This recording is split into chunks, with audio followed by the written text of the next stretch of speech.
America और Iran के बीच तनाव कम करने को लेकर अगले हफ्ते पाकिस्तान की राजधानी इस्लामाबाद में फिर बातचीत शुरू हो सकती है। वॉल स्ट्रीट जर्नल की रिपोर्ट के मुताबिक दोनों देश मध्यस्थों के जरिए एक समझौता ड्राफ्ट पर काम कर रहे हैं, जिससे 1 महीने तक चलने वाली औपचारिक वार्ता का रास्ता खुल सकता है। नमस्कार, मैं हूं आकांक्षा और आप देख रहे हैं न्यूज 18 का डिजिटल प्लेटफॉर्म। रिपोर्ट में बताया गया है कि अमेरिका की तरफ से प्रस्तावित 14 बिंदुओं वाले ड्राफ्ट में ईरान के परमाणु कार्यक्रम, हॉर्मुज स्ट्रेट में तनाव कम करने और ईरान के एनरिच्ड यूरेनियम भंडार को किसी दूसरे देश भेजने जैसे मुद्दे शामिल है। अमेरिकी राष्ट्रपति डोनाल्ड ट्रंप ने कहा है कि उन्हें ईरान की तरफ से जल्द जवाब मिलने की उम्मीद है। अगर बातचीत आगे बढ़ी तो सीज फायर को और लंबा किया जा सकता है। साथ ही अल जजीरा की रिपोर्ट के मुताबिक ईरान ने साफ कर दिया है कि वो अपने न्यूक्लियर प्रोग्राम या फिर हाईली एनरिच्ड यूरेनियम पर कोई समझौता नहीं करेगा।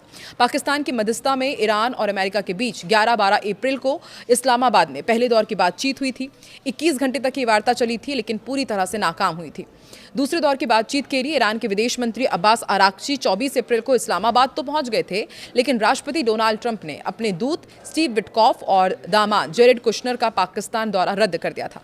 पिछले 24 घंटे में 5 बड़े अपडेट्स क्या हैं वो आपको फटाफट बता दें। देखिए, ईरान ने कहा है कि हॉर्मुज में दखल दिया गया तो जंग फिर शुरू होगी। ईरान ने अमेरिका को चेतावनी दी है कि अगर उसने हॉर्मुज में फिर दखल देने की कोशिश की तो क्षेत्र में दोबारा युद्ध शुरू हो सकता है।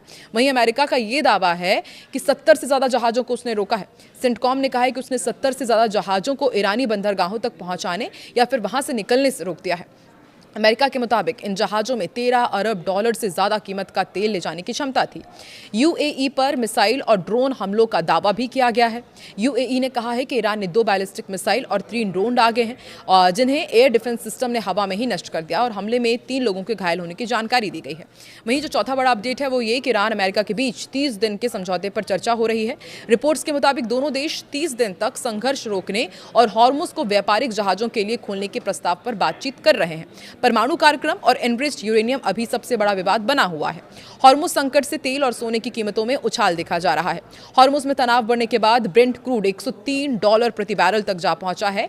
वहीं अमेरिका ईरान समझौते की उम्मीद से सोने की कीमतों में तेजी देखी जा रही है। वहीं अमेरिका ने हॉर्मुज को बंद करके ईरान पर दबाव बनाने की कोशिश की थी, लेकिन ईरान झुकता हुआ नहीं दिखाई दे रहा है। अब उसकी खुफिया एजेंसी CIA भी यही कर रही है। एक रिपोर्ट में कहा गया है कि CIA का मानना है कि हॉर्मुज के ब्लॉकेट से ईरान की अर्थव्यवस्था नहीं टूटने वाली है।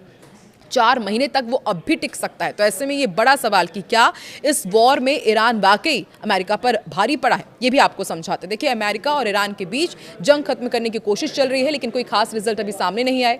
शुक्रवार को दोनों देशों के बीच खाड़ी क्षेत्र में फिर से टकराव देखने को मिला, जिससे चल रही बातचीत लगभग ठप पड़ती दिख रही है। एक तरफ जहां कूटनीतिक रास्ता तलाशा जा रहा है, वही हॉर्मुज स्ट्रेट को बंद करके अमेरिका ये मान रहा है कि इससे ईरान की अर्थव्यवस्था तबाह हो जाएगी। लेकिन अब उस खुफिया एजेंसियां ही उस कहानी को कह रही हैं, कुछ दूसरी ही कहानी वो सामने रख रही है। अमेरिकी खुफिया एजेंसी CIA की एक रिपोर्ट सामने आई, जिसके मुताबिक अगर अमेरिका ईरान के पोर्ट्स की नाकेबंदी करता है तो भी ईरान करीब 4 महीने तक बिना ज्यादा आर्थिक दबाव के टिक सकता है। वॉशिंगटन पोस्ट ने ये रिपोर्ट सबसे पहले छापी। एक अमेरिकी अधिकारी ने बताया कि ईरान पर इतनी जल्दी आर्थिक दबाव नहीं बनेगा, जिससे अमेरिका की बातचीत में पकड़ कमजोर पड़ रही है।